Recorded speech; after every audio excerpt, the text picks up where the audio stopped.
Assalamualaikum warahmatullahi wabarakatuh. Alhamdulillah pagi ini saya dalam perjalanan ke KLIA untuk bertugas dan seperti biasa saya mencelah sedikit masa untuk berkongsi tazkirah untuk manfaat diri saya dan juga para penonton yang dikasihi sekalian.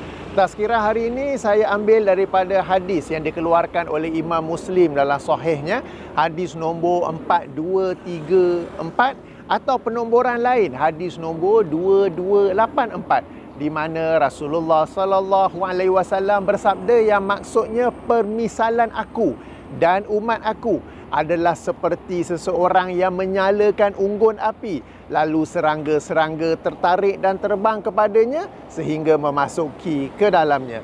Maka aku memegang pakaian ataupun kain sarung umatku, namun mereka tetap bergegas, berlumba-lumba untuk memasukinya. Sekian sabda Rasulullah sallallahu alaihi wasallam. Baik, beberapa pengajaran daripada hadis ini, pendek saja tapi pengajarannya menarik. Yang pertama, antara cara Rasulullah sallallahu alaihi wasallam mendidik umatnya, mendidik para sahabat ialah dengan memberi permisalan ataupun analogi. Dan di sini baginda menggunakan analogi seseorang yang menyalakan api, lalu serangga-serangga, sebab sebahagian serangga memang tertarik dengan cahaya dan mereka pun tertarik, maka mereka pun serga terbang kepadanya, tetapi tengok-tengok cahaya itu ialah api, lalu mereka pun terbakar dalam api tersebut. Maka Rasulullah SAW menerangkan bagaimana baginda memegang kain, memegang pakaian umatnya. Berarti baginda telah pun melarang mereka daripada api tersebut. Okey, dalam kes ini api neraka lah. Dan namun umat baginda tetap bukan sekadar nak pergi, tetap bergegas, tetap berlumba untuk memasuki api tersebut. Okey, daripada hadis ini pengajaran yang lain, yang pertama ialah menggunakan permisalan, yang kedua maksud sebenarnya, yang ketiga ialah perkara-perkara yang Rasulullah sallallahu alaihi wasallam telah melarang kita daripadanya. Baginda telah pun menerangkan ancaman api neraka tentangnya. Ia adalah perkara-perkara yang pada zahirnya memang menarik.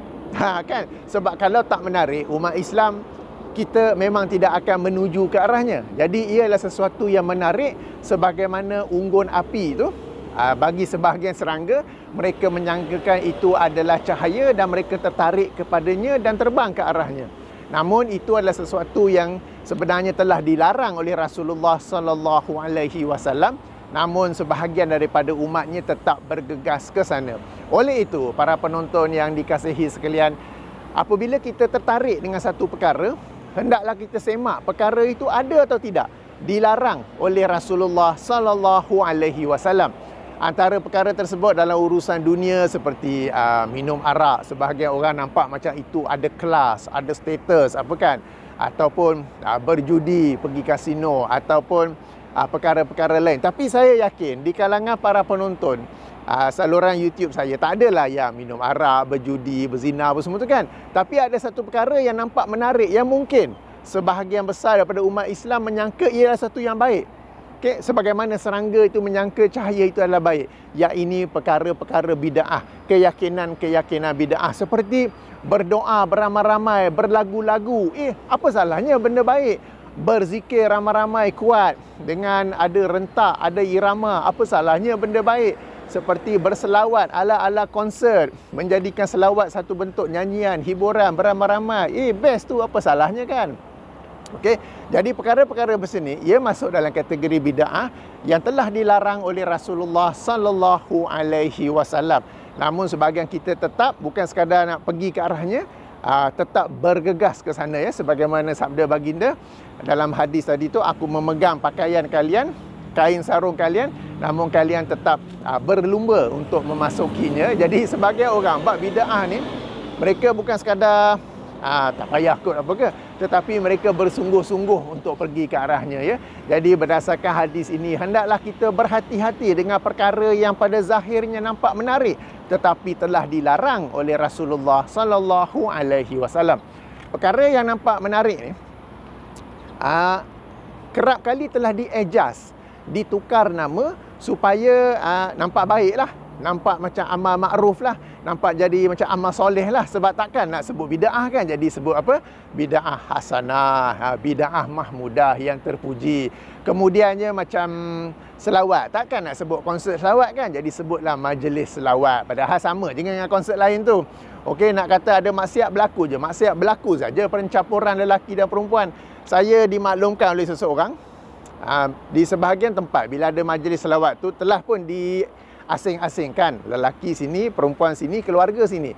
Tapi banyak saja pasangan, boyfriend, girlfriend, yang pura-pura mereka adalah pasangan suami isteri, anak tinggal rumah. Lalu mereka datang dan masuk ruang keluarga bersama-sama berdua-duaan. Dalam majlis seperti itu, mereka berpura-pura mereka adalah suami isteri. Kan? Jadi berlaku saja percampuran antara lelaki dan wanita, ianya bukanlah sesuatu yang terpisah.